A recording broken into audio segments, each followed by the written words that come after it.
This is an ABC News special report. Now reporting, David Muir. Good afternoon, I'm David Muir. We are following breaking developments at this hour. We come on the air after a school shooting at Saugus High School. This is Santa Clarita, California, and you're looking at the pictures there that have become all too common in this country. The evacuations afterward, the students being taken away from the school. We do know at this hour there were 5 victims, all students at the school. We are told by the LA County Sheriff's Department at this hour that the alleged shooter is in custody and is being treated at the hospital, believed to be a member of the student body there. We know that this all happened at 7 a.m. local time, which we believe is the hour before classes start. This is typically when band classes or extracurricular activities are taking place, or study sessions before the actual school day begins. So shortly after 7 a.m. local time, again, you're looking at pictures, aerials coming in at this hour from Saugus High School. That's about 35 miles north of Los Angeles, Santa Clarita, California. The LA County Sheriff moments ago confirming that the shooter is in custody. The young man, they believe, who was behind the shooting and is being treated at the hospital. I want to bring in ABC's Alex Stone, who is on the scene for us. Alex, what can you tell us? David, we've been watching here as students have been coming out in single file lines. They've been led by sheriff's deputies with long guns out, with helmets on, as they bring these students out. I was just talking to a parent who said that he was getting phone calls and texts from his son inside. His son saying that he was at 0 period. He saw the shooter pull out a gun. He was so close that his ears were ringing afterwards.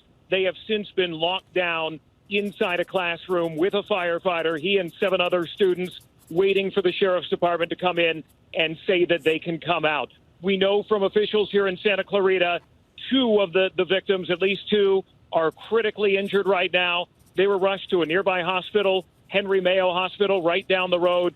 Schools here in Santa Clarita have been locked down, all the schools in this area, as they continue to investigate.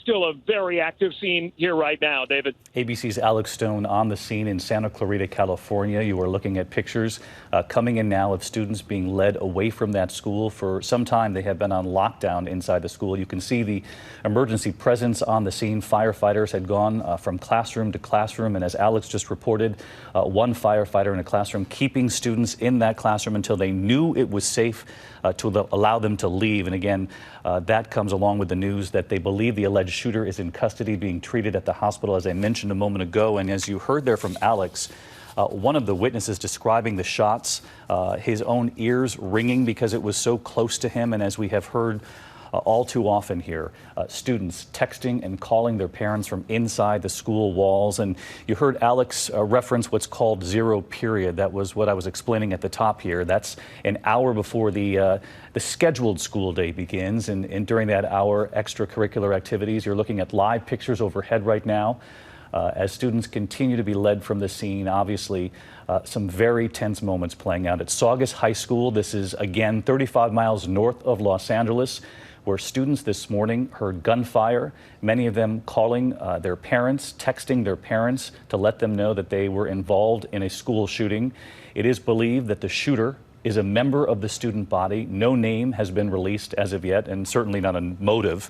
That's something they'll explore as the day wears on. We do have eyewitnesses from the scene, 2 young teenagers who witnessed all this. Let's listen. We were standing right outside the library, thankfully by the front steps and like the front big stairs. Yeah, with a few of our friends. And then we heard what sounded like binders dropping, because that happens, or a birthday balloon popping. Especially by the library where it echoes. But then there was still something in our gut that told us that it was wrong. That doesn't sound exactly like a balloon. Like, so everyone went quiet. And then we heard two more. And that's when we're like, this is we not realized. okay. Something is wrong. This is not normal. Yeah. And then another pause, and 3 more, and that's when we grabbed our friends and we just ran. We had no idea where we were going to go. We just knew to get out. Yeah. And then we ran out to school, and we went right there to Jason's house, and he let us in, and everyone was crying. We were all terrified. It was surreal. When did you realize it was a gunshot? I feel like I didn't really process it until the set of 3. The set of 3, when we saw people running out of the school, because you never think that it's going to happen. Yeah. You think that maybe it's just something, your body, it goes into like this self-defense mode where you think that you don't understand what's actually going on. It felt like we were standing there for like 3 minutes, but it probably was like 5 seconds. Yeah. 2 teenagers, 2 students from Saugus High School in Santa Clarita, California, bravely talking to one of our reporters at KABC Channel 7 there in Los Angeles. And they describe a scene that we have heard often before of students hearing what they think could be gunfire and standing and waiting until they hear more of it. And that's what they did, and recognized that they needed to go and get to safety, although they explained right there that they weren't sure what that actually meant. They got out of that school, went to a friend's home, they said, across the street from Saugus High School, and these are pictures coming in right now. It just gives you an idea of the sheer scope of the student body there, that they are still evacuating students. Again, the numbers at this hour: 5 victims. All of them students. We are told 2 of them are in critical condition at a nearby hospital, and so is the alleged shooter at the hospital being treated. His condition not yet clear, nor the name nor the motive. I do want to bring in our senior justice correspondent, Pierre Thomas, who covers, unfortunately, these school shootings for us. And Pierre, what are you learning from your sources? Well, the FBI and ATF are on the scene assisting. What they do in these cases, obviously, they try to locate the shooter, make sure that they can confront them, and, as you see, start to get the students out of the building as quickly as possible.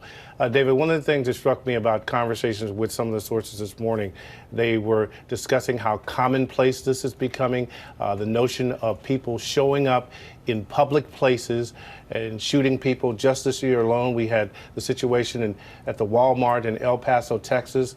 We had a situation at the bar in Dayton, Ohio, Virginia Beach, a public government building shooting. Another situation where at a San Diego synagogue, a situation where in Texas, Odessa, Texas, a man driving around shooting people on the highway. So they know this is a phenomenon. You're seeing the massive response today because authorities, both state, federal and local, are now working together to respond quickly to these situations. And David, you said something that was interesting, that the shooter appears to be someone from the student body. And the Secret Service recently just put out a report just last week talking about school shootings. They looked at 41 cases. And the stats show that the attackers had mental health issues in 80% of the cases.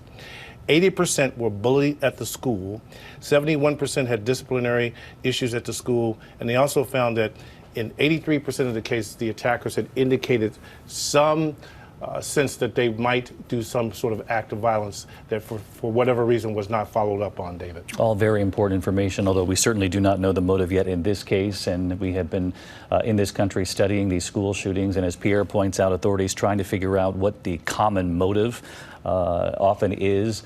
Brad Garrett joins us now. And Brad, you've done a significant amount of profiling of these suspects during your career. And when you hear a member of the student body who knew the schedule, knew that this was so-called zero period before the school day would actually start, and showed up and began targeting fellow students.